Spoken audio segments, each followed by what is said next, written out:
create troubles. The scientific community would have stood around and said, "You're a crackpot. You know, this is nonsense. What are you talking about?" We have the technological ability to do things, but we do not have the predictive ability to anticipate the consequences in the long term. We really don't. And I think the public is legitimately concerned, as many people should be. What are the long-term consequences? We simply do not know. Arnold, can you talk about the market for organic canola? Have you seen it grow as controversy surrounding GM canola? There is basically no organic canola grown. Almost none. There's a few farmers, and I don't know of them in the forest fringe areas or certain areas where that could possibly grow it. There's almost no organic market. We basically lost that crop. We've abandoned that crop in Canada. So what do you do to Well, we grow all the other crops that we can, but that's one crop that we basically abandoned. So if there's a GMO-free area like Australia, the organic farmers there will get a significant premium and probably can export organic canola to Canada and sell it at a very good price. So here in Australia, the New South Wales Farmers Association and the National Farmers Federation have both advocated the adoption of GM crops. Is it true that they have never really taken much time to ask your association's opinion on that? Yes, I believe so. I personally and the organization, as far as I know, we do not know if there's been any contact. At least I cannot cite directly any conversations that we've had with those organizations.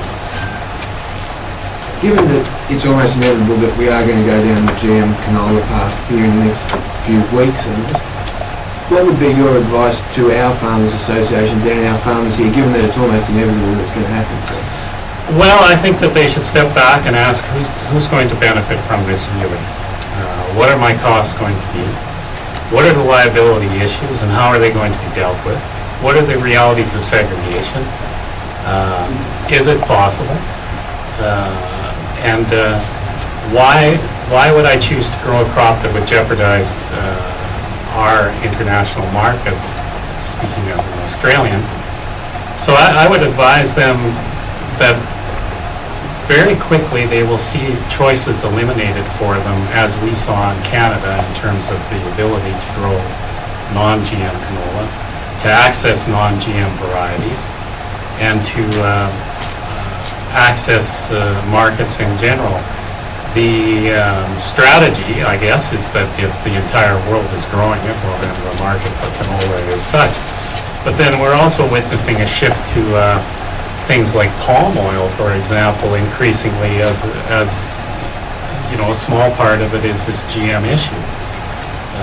Another part of it is the fatty acid profiles and some of the health-related issues. But you know, vegetable oil consumption in the world is huge, and everyone's using it at some point, and human health concerns are a very legitimate concern. But if I was an Australian farmer, I'd look at the Canadian experience, I'd look about and say, well,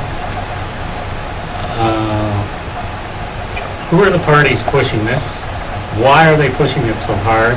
What's the advantage to me? Will I really benefit in the long term? Also, how far away from the tipping point do you think we are internationally when so many countries sign on that this debate becomes void? Excuse me. Well, that's an interesting question. I think the tipping point per se is perhaps a little bit overrated. These crops, these herbicide-tolerant GM crops, we're building an agriculture that's based around one chemical group. And it's a recipe for a massive ecological disaster at some point. And we're already starting to see issues in Canada.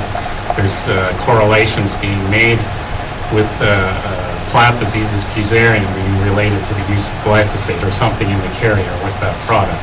We're seeing issues in the US with problems around manganese uptake and plant disease in plants.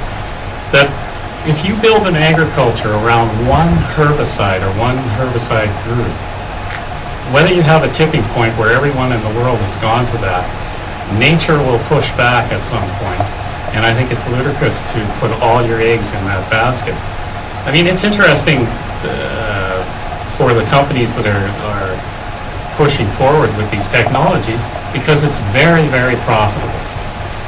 It's very, very profitable for them. And it's establishing a new regime, in my mind, in agriculture between the relationship that farmers have with something they've traditionally done. They've saved seed and replanted it for the next crop.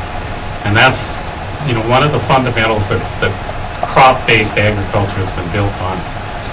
And now we're seeing this as the beginning of a shift where seed becomes the platform for control, and it's taken out of farmers' hands and citizens' hands, and they become dependent on these companies right at the base level. So your food system becomes a system that's dependent on a few corporations if they're able to enforce their intellectual property controls, and they can do it judicially, legislatively, and they're so interested in doing this, they're even advancing sterile seed technologies to prevent.